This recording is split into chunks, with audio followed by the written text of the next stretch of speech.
చిన్నప్పుడు చిన్నప్పుడు ఎత్తుకొని అన్ని చేసి పెంచారు కదా, అలాగే చూస్తారు తల్లిదండ్రులు.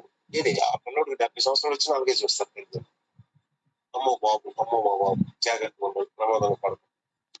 కానీ మ్యారేజ్ అయ్యిందంటే అర్థం ఏంటంటే ఈ బికేమ్ ఎ మ్యాన్. ఇప్పుడు even before the marriage he became a man and he has to take care of himself and family, his family. కాబట్టి దేవుడే అతగాన్ని, ఒక అబ్బాయిని, బాలుడిని పురుషులుగా చేశాడు దేవుడు. సో ఆ బాధ్యత కలిగి తనకున్న ఆ స్వాతంత్రం తనకి ఇవ్వాలి. తల్లిదండ్రులకి దేవుడు ఒక లైన్ గీసి పడేశాడు. ఆ పెళ్లి అయిన తర్వాత తల్లిదండ్రులను విడిచి భార్యను హత్తుకున్నాను, వారిద్దరు ఏక శరీరం. చూసారా ఎలా ఉంది విషయం? తల్లిదండ్రులు అనే మాట మ్యారేజ్ లో ఉపయోగించాడు దేవుడు. ఉందని మాట విచిత్రంగా, తల్లిదండ్రులు అనే మాట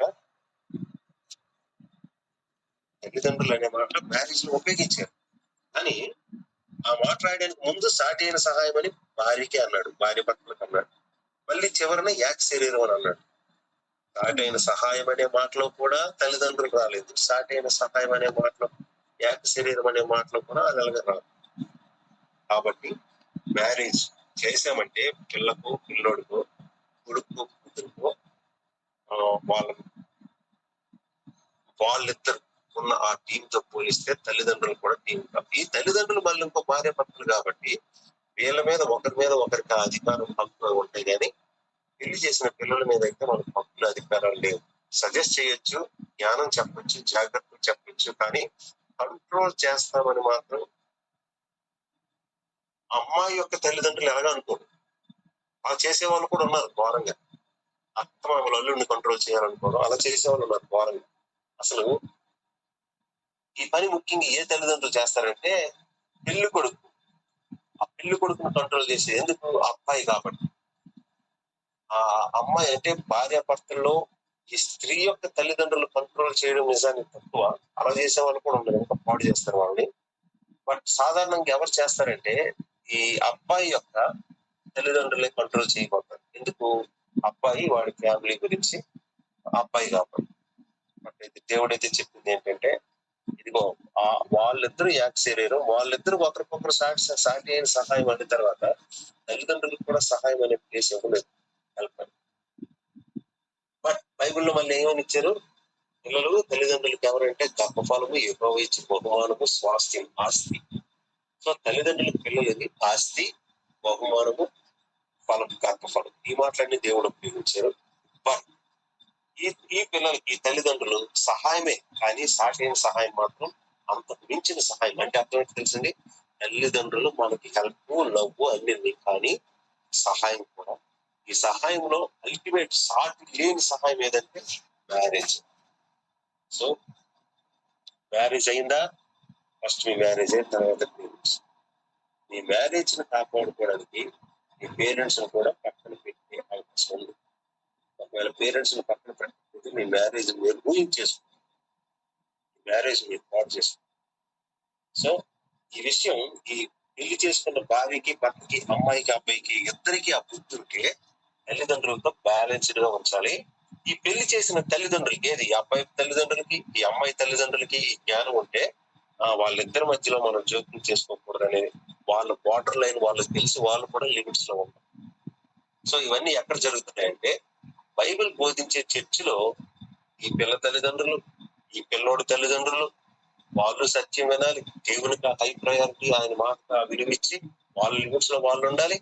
ఈ కొడుకు కూతురు కూడాను ఎంతసేపు మా అమ్మ ఓకే అంటేనే నేను గదిలోకి వస్తాను అనే మహానుభావులు ఉన్నారు.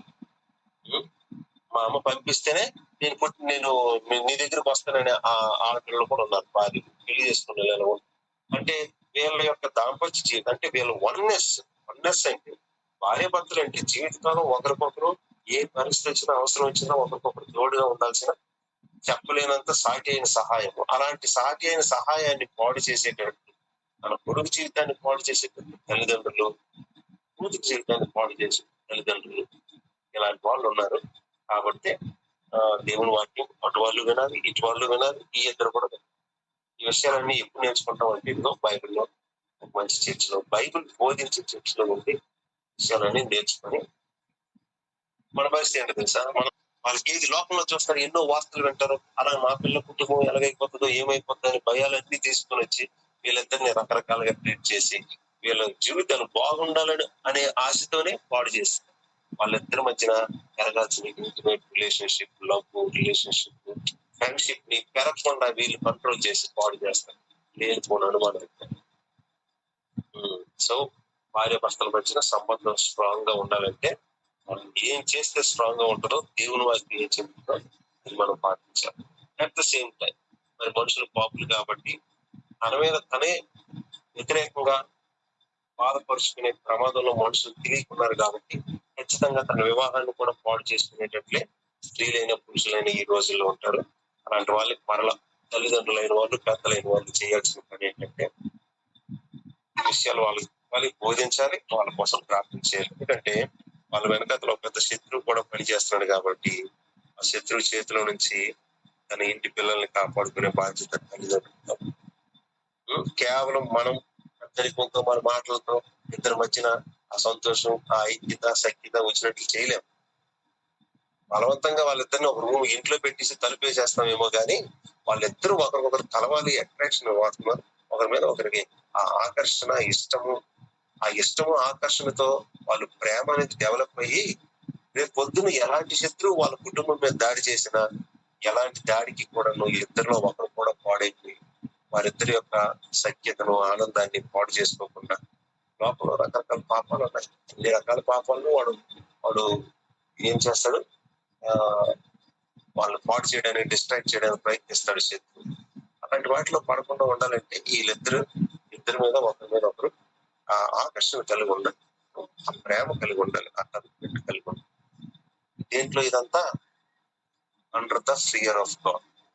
మనల్ని నా కోసం నిన్ను, నీ కోసం నన్ను సృష్టించారు కాబట్టి మనిద్దరమే ఏక శరీరము, మనిద్దరమే ఒకరి కోసం ఒకరం. కాబట్టి మన కుటుంబాన్ని, మన టీంని, మన గౌరవాన్ని, ఆరోగ్యాన్ని కాపాడుకోవాల్సిన బాధ్యత మనకి. శత్రువు ఎన్నో రకాలైన ఆఫర్స్ తేవచ్చు, ఎన్నో రకాలైన దాడులు తీసుకురావచ్చు. అది డబ్బుతో ముడిపడి ఉండొచ్చు, అద్భుతమైన సెటిల్మెంట్ తో ముడిపడి ఉండొచ్చు, అందం, సుఖం ఇలాంటి వాటితో ముడిపడి ఉండొచ్చు. కానీ అవన్నీ మోసం అని అర్థం చేసుకుని జాగ్రత్తగా మనం కుటుంబాన్ని పెట్టుకోవాలి. అది కూడా ఎలాగా, ఎంత జ్ఞానం ఉన్నా, ఎంత జాగ్రత్త ఉన్నా, మనకి చెప్పేవాళ్ళు, మన కోసం కూర్చునే వాళ్ళు ఎంతమంది ఉన్నా ఒకటిగా లేకపోతే ఎన్ని ప్రమాదాలైనా జరిగిపోవచ్చు. ఏంటో ఒకటి, దేవుడు ఎక్కిపోయి దేవుడి మీద ఆధారపడాలి. మీ కుటుంబం ఇదిగోండి, నా కుటుంబం మంచిగా ఉండాలని నాకు ఇష్టం. నేను నా భార్య మంచిగా స్ట్రాంగ్ గా మంచి యూనిటీ కలిగి మంచి ప్రేమతో ఉండాలని నాకు ఆశ. కానీ నా భార్య మారదు, రేపు పొద్దున్న నేను మారిపోవచ్చు. అది నా పరిస్థితి, అది ప్రతి మగవాడి పరిస్థితి. ఈ రోజు ప్రేమని పెళ్లి చేసుకుంటాం, రేపు పొద్దున్న ఇంకొక ప్రేమ వస్తుంది. చరిత్రలో ఎంతో మంది మహా చెప్పలేని గొప్ప గొప్ప రాజులు, చక్రవర్తులు ఎంతో ప్రేమతోనే పెళ్లి చేసుకున్నారు కదా, ఎంతో ప్రేమతోనే పెళ్లి చేసుకున్నారు. కానీ ఆ తర్వాత జస్ట్ ఒక 2 సంవత్సరాలకి ఇంకొక ఆమెను కూడా పెళ్లి చేసుకున్నారు. ఇందులో నేను ఎవరికి ఎగ్జాంపుల్ గా చెప్పబోతున్నాను, ఆ తాజ్ మహల్ కట్టిన ఆయన ఉన్నాడే, ఒకే భార్య, ఆయనకి ఇంకో భార్య లేదనుకుంటున్నాడు. ఏమైపోయింది అంత ప్రేమ? మగవాడి ప్రేమ అంతగా ప్రేమించి పెళ్లి చేసుకున్న అమ్మాయి బతికున్నంత వరకే ఉండదు. చచ్చిపోయింది కాబట్టి ఒంటరిగా ఉండడం ఎందుకని ఇంకొకరిని చూసుకొని తోడుగా తెచ్చుకోలేదు. ఎంతో పిచ్చిగా ప్రేమించిన అమ్మాయిని, ఆ అమ్మాయిని పెళ్లి చేసుకోవడానికి ఎంతో కిందకి వెళ్ళాడు, పెళ్లి చేసుకున్నాడు. కానీ 2 సంవత్సరాల తర్వాత ఇంకో పెళ్లి చేసుకున్నాడు. అక్కడికి ఒక సంవత్సరం తర్వాత ఇంకో పెళ్లి చేసుకున్నాడు. ఆ తర్వాత వారంకి 2 పెళ్లి చేసుకున్నాడు. ఎవరు?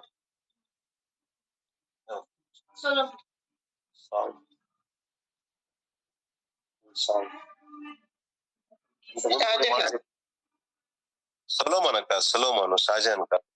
షాజహాన్ గురించి అప్పుడు వారంకి 2 పెళ్లిళ్ళు షాజహాన్ ఎక్కడ చేసుకున్నట్టు, మన సొలొమోన్ గారికి చేసుకున్నాడు.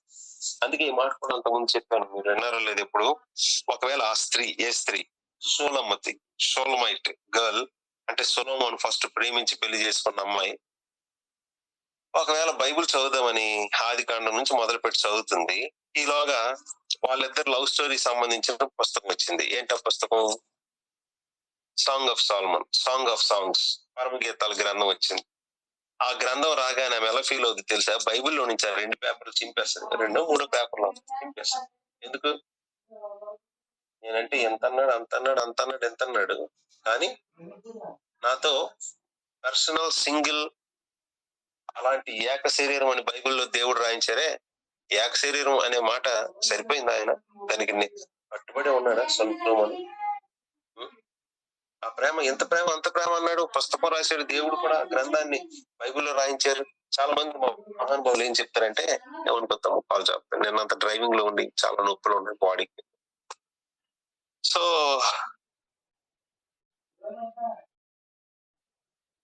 చాలా మంది మహానుభావులు ఏం చెప్తారంటే, అది క్రీస్తుకి సంఘానికి ముప్పుడు పెట్టి చెప్పేస్తుంటారు అందులో ఉన్న వచనాలు. యేసు ప్రభు నా ప్రియుడు 10,000లో అది సుందరుడు. యేసు ప్రభు 10,000లో సుందరుడు. 10,000కే 10,000 మందికి సుందరుడు. నా తల కింద ఆయన కుడి చేయి పెట్టి ఈ మాటలన్నీ ఉంటాయి. అవన్నీ యేసుక్రీస్తుకి సంఘానికి అసలు ఏం పట్టుకొని ముడి పెట్టేస్తారో నాకు అర్థం కాదు.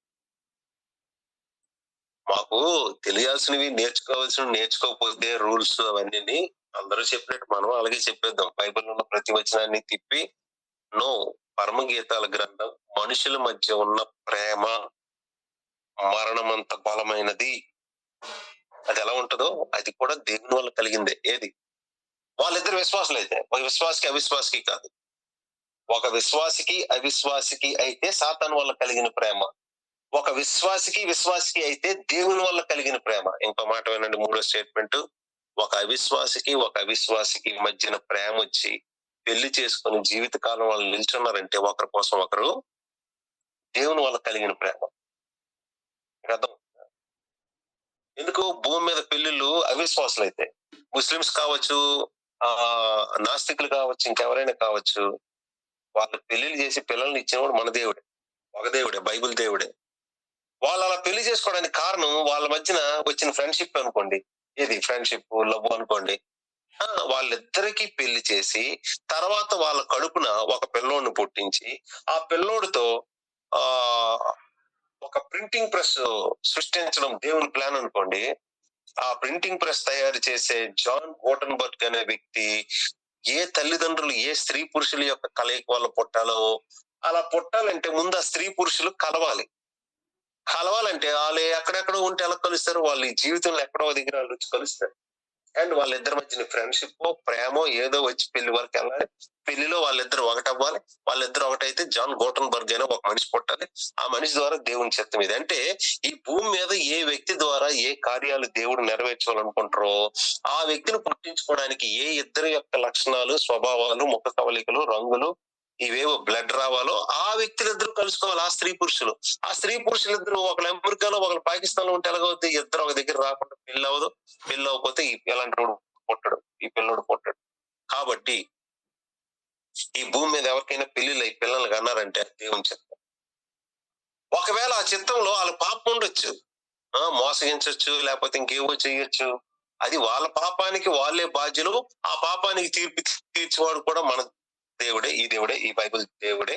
కానీ ఎవరెవరు ఇద్దరు ఒకటవ్వాలో అలా ఒకటయ్యే విధానంలో ప్రేమతో ఒకటవుతారో, అదే ఒకవేళ స్టూడెంట్ మినిస్ట్రీలో ఉండి నో ప్రేమ, నో ప్లేస్ ఫర్ ప్రేమ, లవ్ స్టోరీలు, వీటికి ప్లేస్ లేదని, భక్తి కాదని వాళ్ళకి దేవుని చిత్తంలో ఏదైతే నేర్పించబడతారో ఆ నేర్పించబడితే అనే విషయంలో వాళ్ళు కూడా కమిటెడ్ గా ఉండి ఏది నెరవేరుస్తారో అలాగా వాళ్ళకి పవిత్రమైన పెళ్లిళ్ళు అవడం దేవుని చిత్తం. సో విశ్వాసిని పెళ్లి చేసుకోవడమో ప్రేమించడమో అది దేవుని చిత్తం అయితే పెళ్లి వరకు వస్తది. మ్యారేజ్ అనేది దేవుని చిత్తం అయితే వాళ్ళకి. అలాగ మ్యారేజ్ తల్లిదండ్రుల వల్ల చూస్తారో, లేక ఇంకొకరి వల్ల చూస్తారో, లేకపోతే వాళ్ళ ఫ్రెండ్షిప్ వల్ల జరుగుతాయో ఎవరి వల్ల. ఈ విషయాలన్నీ బైబిల్లో ఎందుకు రాయించలేదు తెలుసండి? అందరికీ ఒకలాగా దేవుడు పెళ్లి చేయడు. వేరు, ఒక్కొక్కరి పట్ల దేవుని యొక్క చిత్తం వేరు. ఇప్పుడు నా పెళ్లి అవ్వడానికి దేవుని చిత్తమే, కానీ అందులో నా పాపం ఉంది. ఏముంది? తల్లిదండ్రులు పరువు తీసి తల్లిదండ్రులకి ఇది పెట్టి నా పాపానికి నా శిక్ష వస్తుంది. అట్ ద సేమ్ టైం సార్వభౌమాధికారంలో ఇది దేవుని యొక్క ప్రణాళిక. ఏదో ఫ్యామిలీలో ఎక్కడో ఏదో బ్యాక్గ్రౌండ్ లో ఉన్న ఒక స్త్రీ, ఏదో బ్యాక్గ్రౌండ్ ఏదో ఫ్యామిలీ ఇంట్లో ఉన్న ఇంకొక అబ్బాయి వీళ్ళిద్దరు కలవటం, వీళ్ళిద్దరు మ్యారేజ్ లో ఒకటవడం, వాళ్ళకి మనుషులు పుట్టడం. ఒక మనిషి ఇప్పుడు శామ్, బెన్ ఉన్నారు. వాళ్ళు పుట్టడం దేవుని యొక్క చిత్తం, ప్లాన్ అయితే వాళ్ళిద్దరూ ఏ తల్లిదండ్రులకు పుట్టడం, ఏ స్త్రీ పురుషులకు పుట్టడం, అది కూడా ప్లానే. మరి ఏం ఇస్లాంకి చెందిన ఆ అమ్మాయి, హిందువుకి చెందిన నేను, మా ఇద్దరం వివాహం ఎలాగవుతుంది? ఖచ్చితంగా ఒకరి కోసం ఎవరో ఏదో ప్రయత్నం చేయాలి. ఫ్రెండ్షిప్ తెలియడమో, లేకపోతే లవ్ ప్రపోజల్ ఇదేదో జరగాలి. మరి తల్లిదండ్రులకు ఇష్టం లేకుండా, తల్లిదండ్రులను బాధ పెట్టి, సమాజానికి వ్యతిరేకంగా, సమాజంలో గౌరవం లేకుండా చేసింది దేవుని చిత్తం నువ్వు ఎలా చెప్తావు అని అనొచ్చు. దేవుని చిత్తం అంటే అందులో మన పాపం లేదని కాదు. అందులో మన పాపం ఉంటే మన పాపానికి రావాల్సిన తీర్పు, శిక్ష మనం పొందుకుంటాం. బట్ నేను ఎంత మడి పెట్టుకొని తీసుకున్నా, ఒకవేళ ఆ వ్యక్తితో, ఎక్కడో ఉన్న ఒక అమ్మాయితో, ఎక్కడో ఉన్న ఒక అబ్బాయికి పెళ్లి అవ్వాలి, వాళ్ళిద్దరి జీవితంలో ఏక శరీరం, వాళ్ళే టీం అని దేవుడు నిర్ణయించిన తర్వాత, అంతమంది దేవుడు లేరు. ముస్లిం అమ్మాయి కాబట్టి ముస్లిం దేవుడి నిర్ణయం, హిందూ అబ్బాయి కాబట్టి హిందూ దేవుడి నిర్ణయం కాదు. అందరినీ సృష్టించింది ఒకే ఒక్కడు, ప్రభు అయిన యేసుక్రీస్తు. ఆయన చిత్తంలో ఎవరికి వివాహం చేయాలనుకుంటే ఆయన కలుపుతాడు. అయితే అందులో చాలా సార్లు ఈ మనుషుల యొక్క అవిధేయత కూడా ఉంది. మనుషులు భక్తి పరులైనప్పుడు, నమ్మకస్తులైనప్పుడు దేవుడు పెళ్లిళ్ళు చేస్తాడు. మరి మిగతా వాళ్ళందరికి ఎవరు పెళ్లిళ్ళు చేస్తారు? ఒకడు భక్తుడైనా అవ్వకపోయినా, దేవుని నమ్మినా నమ్మకపోయినా, దేవునికి ప్రార్థన చేసినా చేయకపోయినా, నిజమైన దేవుడిని ఎరిగినా ఎరగకపోయినా, ఏ మతంలో ఉన్నా, అసలు దేవుడే లేడని వాదించిన మనుషులకి పెళ్లిళ్ళు ఎవరి వల్ల అవుతున్నాయంటే యేసుక్రీస్తు వల్లే. కాబట్టి అందరికి పెళ్లిళ్ళు భక్తి బట్టి అవుతున్నాయి అనుకోవడం అబద్ధం. పెళ్లి అయ్యేది మీ భక్తి బట్టి కాదు, ఆయన చిత్తము. అయితే ఇప్పుడు భక్తి పరులు దాన్ని ఎలా ఆలోచించాలో తెలుసండి. నేను పెళ్లి ఎలాగో అవుద్ది జీవితంలో, ఏముంది, ఒక ఉద్యోగం చేసినప్పుడు పెళ్లి అవడం పెద్ద ఎంత ఏంటి? అబ్బాయికైనా అమ్మాయికైనా, చదువుకున్న వాళ్ళకి ఈ రోజుల్లో అసలు ఉద్యోగం చేయక్కర్లేదు. ప్రేమ అనే పేరుతో ఉద్యోగాలు, బాధ్యతలు ఏమీ లేనోడు కూడా నటించి ఒక అమ్మాయిని ఇంప్రెస్ చేసి పెళ్లి చేసేసుకోవచ్చు. పెళ్లిళ్ళు అవడం వింత కాదు. అయితే బైబిల్ సత్యం బట్టి దేవునికి గౌరవం వచ్చినట్లు, మహిమ కలిగినట్లు, తల్లిదండ్రులకు సంతోషించి సమాజంలో వాళ్ళ గౌరవాన్ని నిలుపునట్లు, నేను పద్ధతిగా వివాహం చేసుకోవాలనేది ఎవరు తీసుకోవాల్సిన నిర్ణయం? ఆ బుద్ధి, జ్ఞానం, భక్తి అది ఉన్న వాళ్ళు తీసుకోవాల్సిన నిర్ణయం. అది ఉన్న వాళ్ళు ఎలాంటి స్టేజ్, ఎలాంటి రేంజ్ నిర్ణయం తీసుకుంటారు తెలుసా? దేవుడు నన్ను ఏ స్త్రీ కోసం, లేక దేవుడు నన్ను ఏ పురుషుని కోసం సృష్టించాడో ఆ వ్యక్తిని నేను చేసుకోవడానికి ఏం చేయాలి? దేవుని చిత్తం కోసం కనిపెట్టాలి. ప్రభువా నీ చిత్తమేనా? లేకపోతే నా కళ్ళతో నేను చూసి వెళ్ళిపోతున్నాను, నా ఆలోచనతో, లాజిక్ తో, పెద్ద ఫ్యామిలీ, అద్భుతమైన ఉద్యోగం, ఎంతో ఆస్తి ఉంది, ఆస్తిపాస్తులు ఉన్నాయి, ఇలాంటి కుటుంబానికి ఇలాంటి అవకాశం వచ్చింది, పెళ్లి చేసుకునే అవకాశం, చేసుకోవాలా? నో. సో వీటి బట్టి మనం సరైన నిర్ణయాలు తీసుకుంటాం. ఇది దేని మీద ఆధారపడి ఉంది? మీ విశ్వాసం, మీ భక్తి మీద ఆధారపడి ఉంది.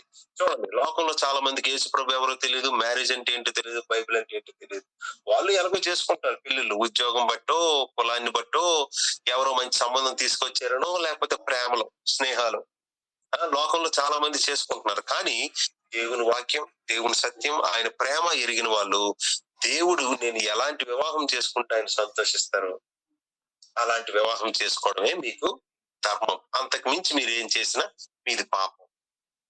ఈ రోజు శ్రీధరన్ బైబిల్ స్టడీలో ఆ విషయం ఈ విషయం చెప్పి ఎలాగా మ్యారేజ్ గురించి మాట్లాడుకున్న వాక్య భాగం ధ్యానించాం కాబట్టి, లవ్ మ్యారేజ్ కూడా దేవుని చిత్తమే అన్నాడు కాబట్టి, నేను కూడా ఎవరినో ఒకరు చూసుకుంటాను అన్నాం అనుకోండి, సార్ ఆ విషయాలన్నీ ఎవరికి సరిపోతాయి? దేవుని వాక్యం, విలువ, సత్యం తెలియని వాళ్ళకి అవి ఎలాగ పడతారో, బట్ ఫైనల్ గా ఎవరిని పెళ్లి చేసుకోవాలో దేవుని చిత్తం. కానీ దేవుని వాక్యం ఏదో, సత్యం ఏదో, దేవుని ప్రేమ ఏంటో తెలిసిన వాళ్ళు, ఆ దేవుని గౌరవించడానికి, ఆ దేవుని స్టాండర్డ్ తెలిసిన వాళ్ళు ఏమన్నా తెలుసా? ప్రభా అందరికీ నీ సార్వభౌమాధికారంలో పెళ్లి అవుతున్నాయి, కానీ నాకు మాత్రం నీ చిత్తములో పెళ్లి జరగాలి. అవి కూడా సావరిన్ విల్లే, సార్వభౌమాధికారికి ప్రణాళికే, మిగతా వాళ్ళందరికీ సార్వభౌమ చిత్తంలోనే జరుగుతున్నాయి అందరికీ. కానీ నేనైతే నీ వాక్యాన్ని అర్థం చేసుకుంటే, నన్ను ఎవరి కోసం సృష్టించేవో వాళ్ళ దగ్గరికి మీరు నన్ను నడిపించండి. అది మా ఇంటి వాళ్ళకి ఇష్టం అవ్వాలి, సమాజంలో నా కుటుంబానికి గౌరవం ఏమాత్రం తగ్గకూడదు, నీ వాక్యాన్ని నేను ఏమాత్రం మేరకూడదు. అది మెచ్యూరిటీ, అది భక్తి, అది విశ్వాసం. ఈ బైబిల్ గ్రంథాన్ని మీరు నమ్మిన వాళ్ళైతే మీ విశ్వాసం ఎలా ఉంటుంది? సరే, ఇందాక సొలొమోను గారి గురించి మాట చెప్పాను కదా, ఏంటి బైబిల్ 2025 సంవత్సరం వచ్చింది. ఆ సొలొమోన్ గారి ఫస్ట్ భార్య అయిన ఏం పేరు, ఆమె పేరు షూలమితి. ఆ షూలమితి ఏమో బైబిల్ చదవాలని మొదలు పెట్టింది.